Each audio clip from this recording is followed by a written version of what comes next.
ఓదార్చువాడును, స్వస్థపరచువాడును, సమాధానపరచువాడును, నిశ్చయముగా ఆనందపరిచేటువంటి దేవుని పేరిట మరి మీకందరూ కూడా శుభములు తెలియజేస్తున్నాను. ప్రభు పేరిట మీకు వందనములు చెల్లిస్తున్నాను.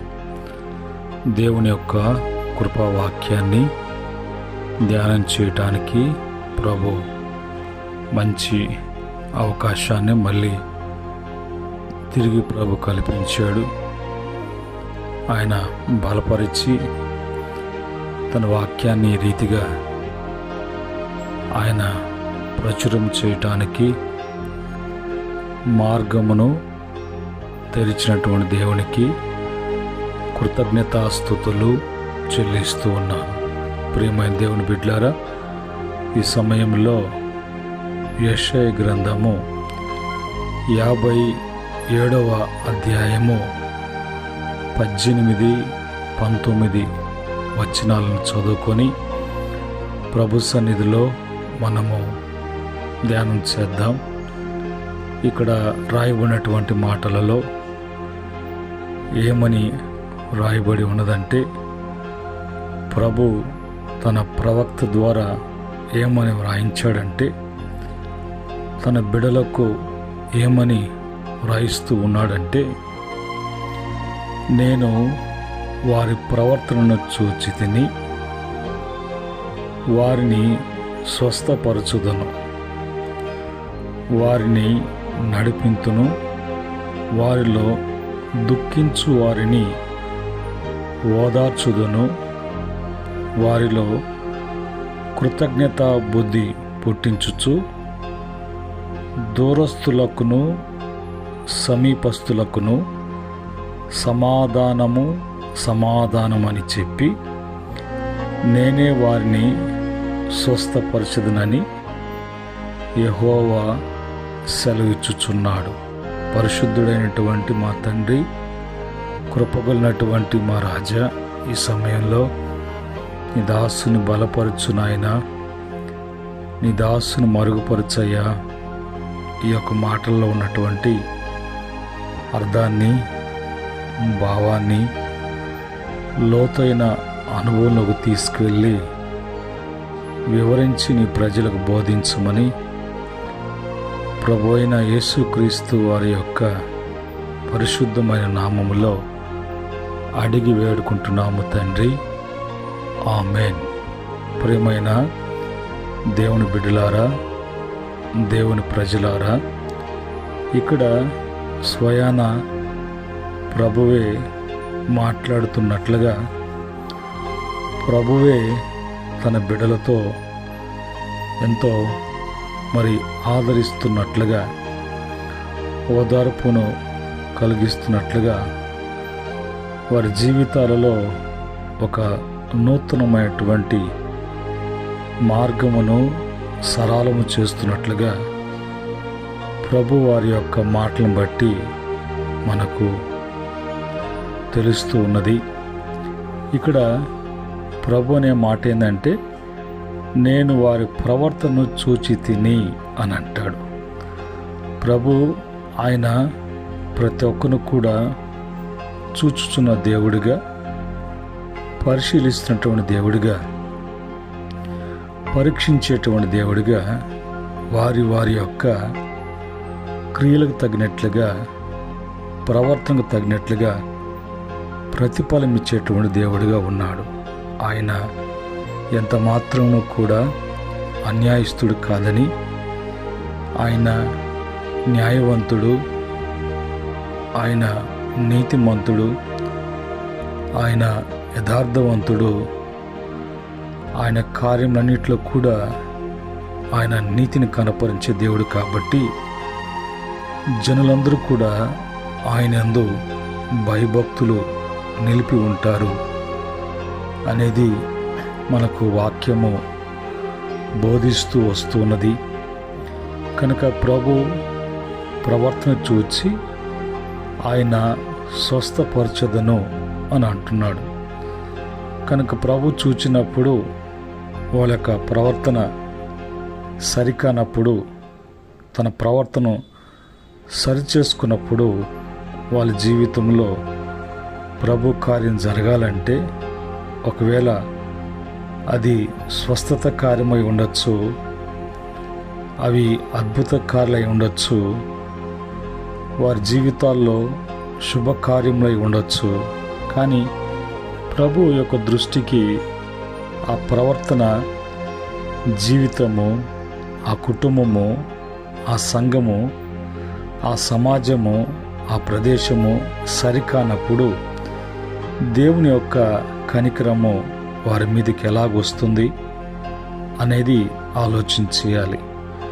రెండోదిగా, ఆయన స్వస్థపరిచేది కాకుండా వారిని నడిపింతును, వారిలో దుఃఖించు వారిని ఓదార్చుదును అని అంటాడు.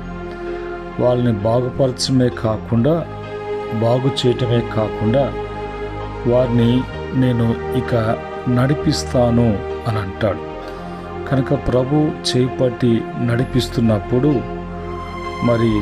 మరి అలుపు అనేది లేకుండా, అలసట అనేది లేకుండా ఆయన చేయి పట్టుకున్నాడు కాబట్టి ఆ యొక్క భారం అంతా కూడా ఆయన మోసుకునేవాడుగా, ఆ భారము ఆయన మీద మోపుకునేవాడుగా ప్రభు మనకు కనిపిస్తూ ఉన్నారు. కనుక వారిలో దుఃఖించువారుగా, ఇంకా దుఃఖ ముఖముతో, దుఃఖ హృదయముతో దుఃఖించేటువంటి వారిని అందరూ కూడా ఆయన ఓదార్చే దేవుడు. దేవుని యొద్దకు వచ్చినప్పుడు దేవునిలోనే ఆ యొక్క ఓదార్పు అనేది కానీ, ఆదరణ అనేది కలుగుతుంది. కానీ దేవుని ఎదుకు రాకుండా, దేవుని ఎదుట ప్రవర్తన సరికాకుండా, జీవితము సరిచేసుకోకుండా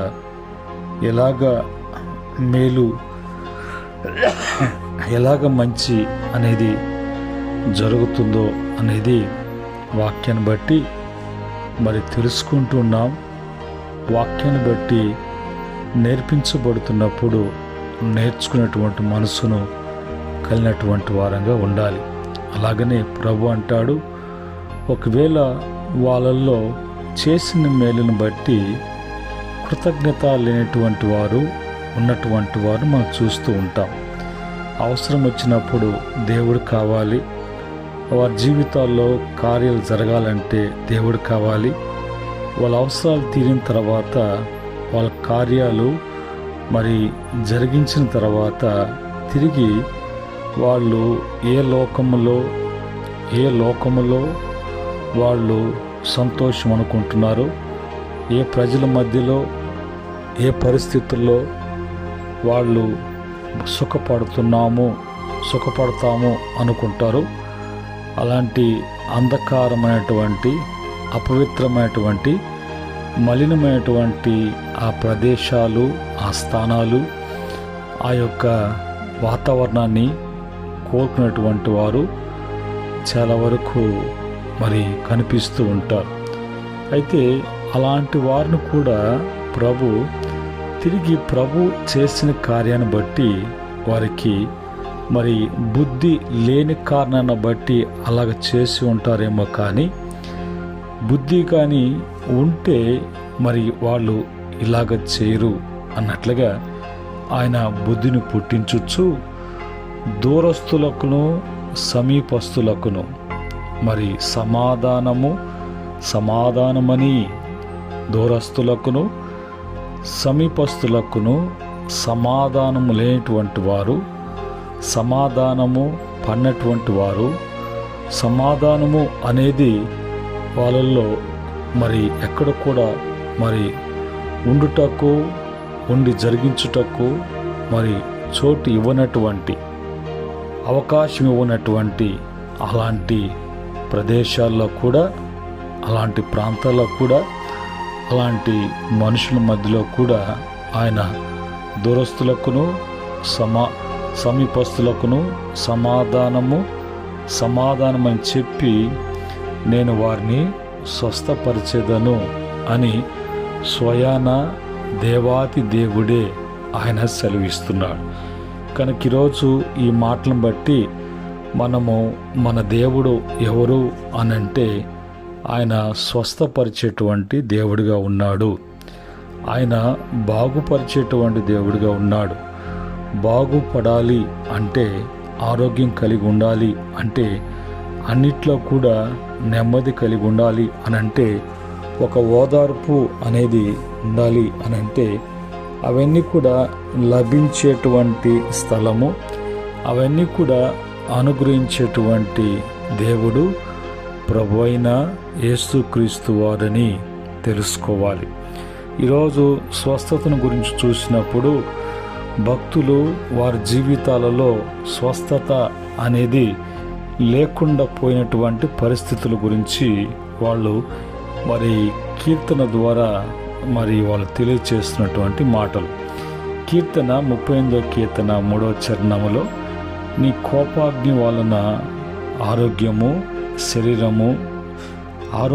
నా శరీరమును విడిచిపోయెను.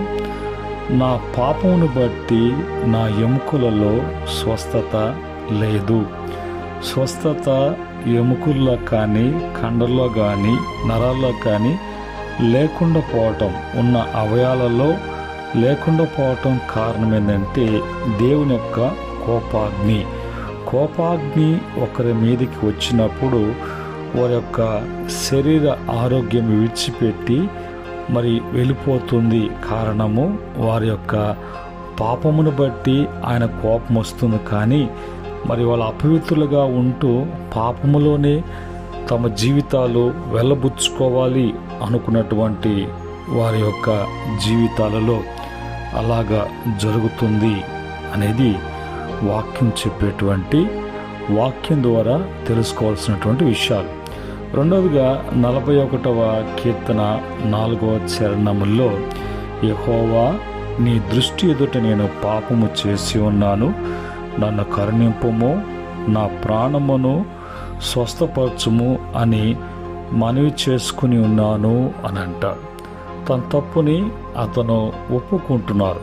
వాళ్ళు ఏమి చేసిన దాని వలన, ఎందుకు వాళ్ళల్లో అలాగ కలగటానికి లేకుండా పోవటానికి కారణమేంటో వాళ్లకు తెలుసుకున్నారు.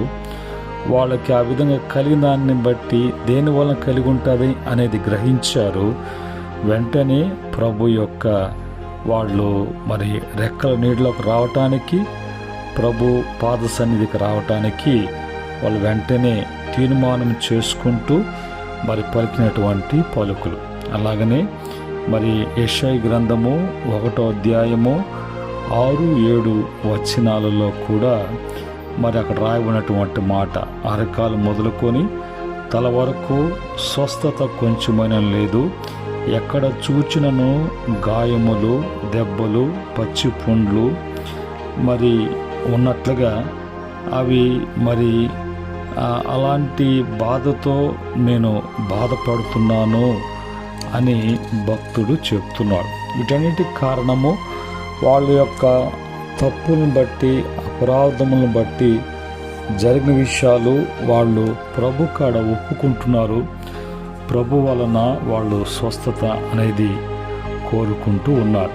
దాన్ని బట్టి ప్రభు కూడా చెప్పేటువంటి మాట 32వ ద్వితీయోపదేశకాండము 32వ అధ్యాయము 39వ వచనములో, ఇదిగో నేనే దేవుడను, నేను తప్ప దేవుడు లేడు, మృతి నొందించువాడను, బ్రతికించువాడు నేను, గాయపరచువాడును, స్వస్థపరచువాడును నేనే, నా చేతులలో నుండి విడిపించువాడెవడును లేడు.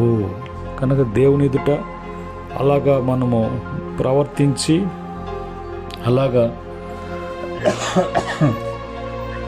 అపరాధముల నుంచి, పాపముల నుంచి మనము ఒప్పుకొని కనికరముతో తిరిగి ఆయన వలన మనం స్వస్థత కలగాలి కానీ, బాగుపడాలి కానీ, అక్కడ కాదు అని ఇంకొక మార్గం ఎత్తుక్కొని ఏదో బాగుపడాలనుకుంటే ప్రభు అంటున్నాడు, నేను తప్ప మరొక దేవుడు లేడు, బ్రతికించువాడు నేనే, మృతి చిందించువాడిని కూడా నేనే, గాయపరచువాడు నేనే, గాయములు కట్టువాడిని కూడా నేనే. కనుక నా చేతిలో నుంచి విడిపించగలవాడు ఎవరైనా ఉన్నాడా?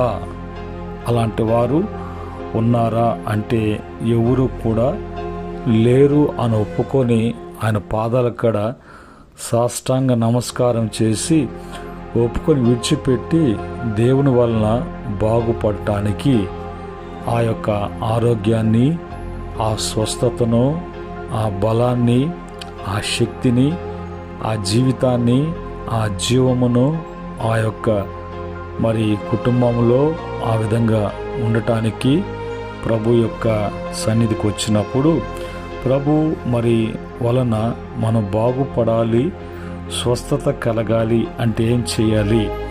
నిర్గమకాండము 15వ అధ్యాయము 26వ వచనములో ప్రభు వాళ్ళ యొక్క సనుగుడు గొనుగుళ్ళు, ప్రభు ఐగుప్తులో అంత గొప్ప కార్యాలు చేశారు కదా, ఎర్ర సముద్రాన్ని దాటించారు, వాళ్ళకి అన్ని విధాలుగా తగినటువంటి భద్రతను ప్రభు కల్పించి తీసుకువెళ్తున్నప్పుడు ఒక నీటి ద్వారా దాహం వేసినప్పుడు కొంచెము నీళ్లు వాళ్ళకు అనుకూలంగా లేని కారణాన్ని బట్టి వాళ్ళ యొక్క సనుగుళ్ళు గొనుగుళ్ళు చూసి వాళ్ళు యథాప్రకారంగా ఐగుప్తు తలంపులు, ఐగుప్తు హృదయము, ఐగుప్తు మనస్సు, ఐగుప్తు యొక్క ఆచారాలను ఒకసారి వాళ్ళు గుర్తు తెచ్చుకున్నట్లుగా ప్రభు గొప్పతనాన్ని వాళ్ళు గుర్తెరిగినటువంటి వారుగా, విలువైనటువంటి వారుగా ఉన్న సందర్భాన్ని బట్టి ప్రభు ఈ మాట వారితో మరి చెప్తూ ఉన్నాడు.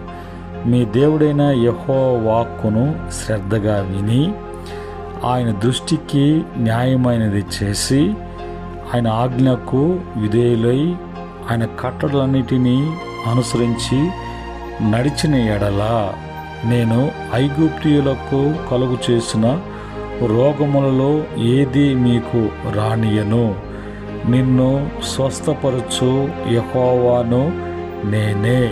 కనుక ఈ క్రమంలో ఉన్నప్పుడు ఒక భయము, ఒక భక్తి, ఒక క్రమము అనేది ఉంటుంది.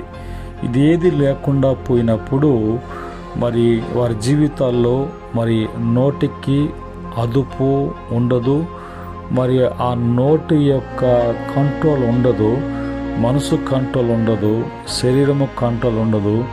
అంతా కూడా మరి వాళ్ళ యొక్క జీవితము వారు కాకుండా, దేవుని వలన కాకుండా అపవాది చేత నడిపించబడుతున్నటువంటి జనులుగా, ప్రజలుగా విచ్చలవిడి జీవితాన్ని, పాప జీవితాన్ని జీవిస్తారు.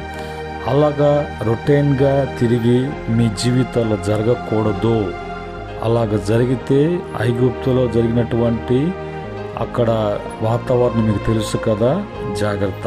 అలాంటివన్నీ కూడా రానికుండా ఉండాలి అంటే మీరు ఈ విధంగా క్రమ పద్ధతుల్లో నడుచుకోవటానికి నేర్చుకోవాలి అని స్వయాన దేవుడే ఆ ప్రజలతో మాట్లాడినప్పుడు అందును బట్టి ఈ విధంగా నడిచేటువంటి వారిలో ఏ కొదువ కొరత, ఎలాంటి 40 సంవత్సరాలు నడిచిన బట్ట మాయలేదు, కాళ్ళు వాయలేదు, చెప్పులు అరగలేదు, వాళ్ళకి ఎక్కడో కూడా మురికి అనేది లేకుండా, మరి పస్తు ఆకలి అనేది కలగకుండా వారు ఎప్పుడు కూడా ఫ్రెష్గా ఉన్నట్లుగా, వారిలో మరి ఏ మలినము అనేది లేకుండా, ఎలాంటి వాళ్లకు బాధ అని అనిపించకుండా ప్రభు సంతోషంగా కొనసాగటానికి ప్రభు వాళ్ళకు ద్వారం తెరిచారు.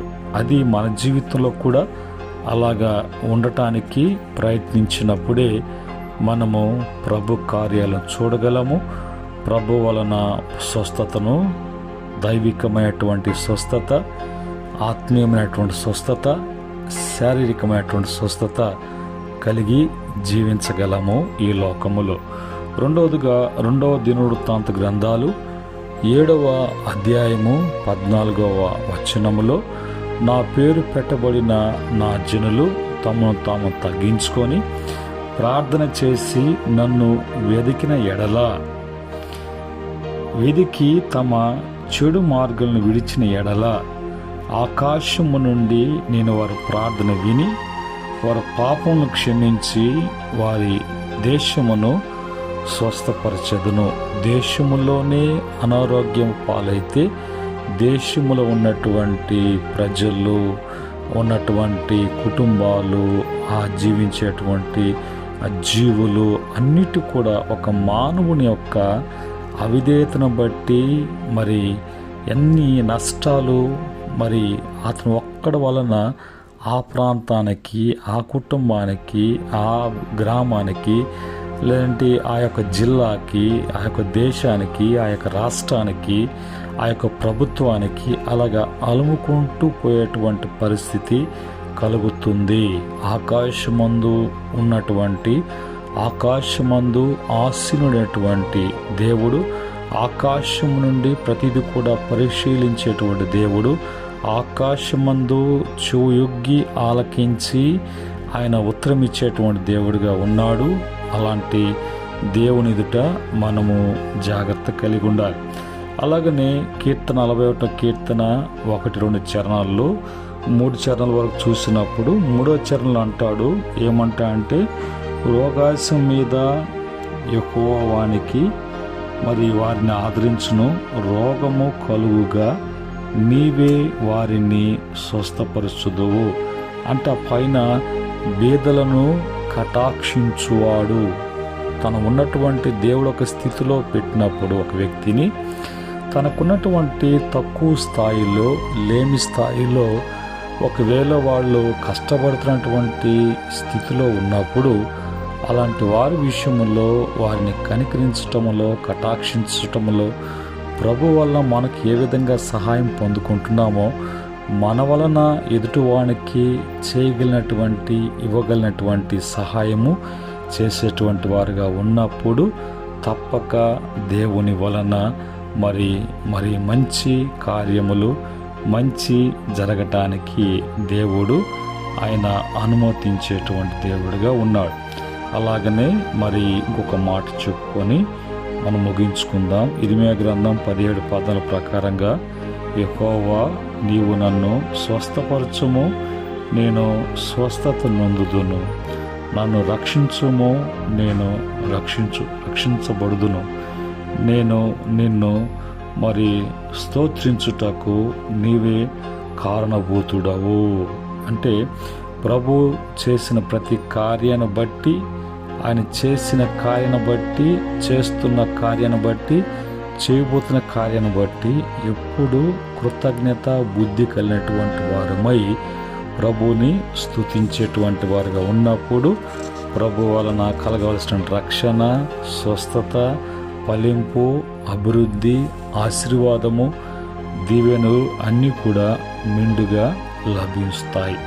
ఆ క్రమంలో బైబిల్లో మరి ప్రభు చేసినటువంటి హిజ్కియా జీవితంలో మరి ప్రార్థన చేసినప్పుడు ప్రభు ఇచ్చినటువంటి స్వస్థత, ఇశ్రాయేలు ప్రజలు ప్రభు సన్నిధిలో మొరపెట్టినప్పుడు తమ హృదయాలు ఆయన వైపు తిప్పుకున్నప్పుడు దేవుడు ఇచ్చినటువంటి వారికి స్వస్థత, శతాధిపతి యొక్క మరి పనివాడి విషయంలో యేసు ప్రభు దగ్గరకు వచ్చి మొరపెట్టినప్పుడు యేసు ప్రభు యొక్క నోటి వాక్కును బట్టి కలిగినటువంటి స్వస్థత, కానాను స్త్రీ వచ్చి ప్రభు పాదాల ముందు సాష్టాంగ నమస్కారం చేసి తమ యొక్క తప్పులను ఒప్పుకొని తన కూతురు యొక్క స్వస్థత కోరినప్పుడు యేసు ప్రభు వలన కలిగినటువంటి స్వస్థత, 12 సంవత్సరాల నుంచి రక్తస్రావం శ్రీగలిగినటువంటి ఆమె తన మనసును ప్రభు త్రిప్పుకొని తనలో తను మరి తన విశ్వాసాన్ని బలపరుచుకుంటూ ఆయన వస్త్రం మాత్రం ముట్టితే చాలు అని స్వస్థత కలిగినటువంటి రక్తస్రావం స్త్రీ.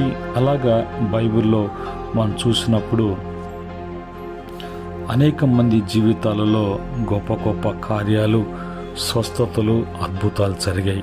కనుక ఈ మాటను బట్టి ప్రేమైనటువంటి దేవుని బిడ్డలారా, దేవుని ప్రజలారా, ప్రేమైనటువంటి సహోదరి సహోదరులారా, ఈరోజు ప్రవర్తన ఎలాగున్నది, దేవుని విషయంలో ఎలాంటి కృతజ్ఞత కలిగినటువంటి వారుగా ఉన్నాం. మనము దేవుడు పరీక్షించినప్పుడు మన యొక్క ప్రవర్తన విధానము ఎలాగ కనిపిస్తున్నది? ప్రభు మనకిచ్చిన జీవితంలో నమ్మకంగా జీవించగలుగుతున్నామా? ప్రభు భూలోకం మనం జీవించడానికి మనకి ఇచ్చినటువంటి ప్రతి వనరులను బట్టి, ఆయన ఇచ్చినటువంటి ఐశ్వర్యాన్ని బట్టి, ఆస్తిని బట్టి, ఆరోగ్యాన్ని బట్టి, ఆహారాన్ని బట్టి, వసతులను బట్టి, అన్నిటినీ అనుకూలపరిచిన అనుకూలతను బట్టి ప్రభుకి కృతజ్ఞత బుద్ధి కలిగి మనము మంచిగా ప్రవర్తించగలుగుతున్నామా? అలా కాకుండా హెచ్చించుకొని గొప్పలు చెప్పుకొని లోకానికి చూపించుకోవాలా అన్నట్టుగా ప్రభు ఎదుటే గర్వించినటువంటి హృదయాలుగా, కఠినపరచబడినటువంటి విర్రవీగుతున్నటువంటి మూర్ఖత్వంతో జీవించే జీవితంగా ఉన్నదా? ఒక్కసారి పరీక్షించుకొని ఈ మాటలను బట్టి సరిచేసుకున్నప్పుడు తిరిగి ప్రభు జీవితంలో అన్ని విధాలుగా మరి దైవికమైనటువంటి స్వస్థత, దైవికమైనటువంటి ఆశీర్వాదం, దైవికమైనటువంటి మేలు అనుభవించడానికి ప్రభువారు కృప చూపించబోతున్నారు. అటు కృప దేవుని యొక్క మరి మహాకృపను బట్టి ప్రతి బిడ్డ జీవితంలో జరుగునుగాక. ఆమేన్. ప్రేమగల తండ్రి, పరిశుద్ధుడా, మీకు వందనాలు. మరి తిరిగి నాయనా నీ యొక్క కృపావాక్య ధ్యానంలో ఈరోజు మీ గొప్పతనాన్ని, మీ యొక్క గొప్ప కార్యాలను మేము చూడటానికి, వినటానికి, మా జీవితంలో జరగటానికి మీరు మరొకసారి వినిపించబడినటువంటి వాక్యం బట్టి స్తుతిస్తున్నాం తండ్రి. విన్న బిడ్డలు ప్రతి బిడ్డలు వాక్యం ఎంత దూరం వెళ్తుందో, ఎంతమంది వింటున్నారో, ఎంతమంది షేర్ చేసుకుంటున్నారో, ఎన్ని గ్రూపులకు వెళ్తుందో అందరి బిడ్డల జీవితాలలో మీ కార్యము, దైవిక కార్యం జరిగించమని, తిరిగి మంచి నిద్రను దయచేయండి. వేకునే కృపావాక్య ధ్యానంలోకి బిడ్డలు సమకూర్చబడి కృప దయచేయమని యేసుక్రీస్తు నామములో అడిగి వేడుకుంటున్నాం తండ్రి. ఆమేన్. పరమ తండ్రి దేవుని ప్రేమ, కృప, సమాధానం వాక్యం వింటూ ఆ ప్రకారం గాయకొట్టిన బిడ్డలకును, సకల పరిశుద్ధులకును, ఆయన దాసులకును సదా తోడై నడిపించునుగాక. ఆమేన్. దేవుడు మిమ్ములను, మీ కుటుంబాలను అన్ని విషయాల్లో ఆశీర్వదించి వృద్ధిపరచునుగాక. ఆమేన్.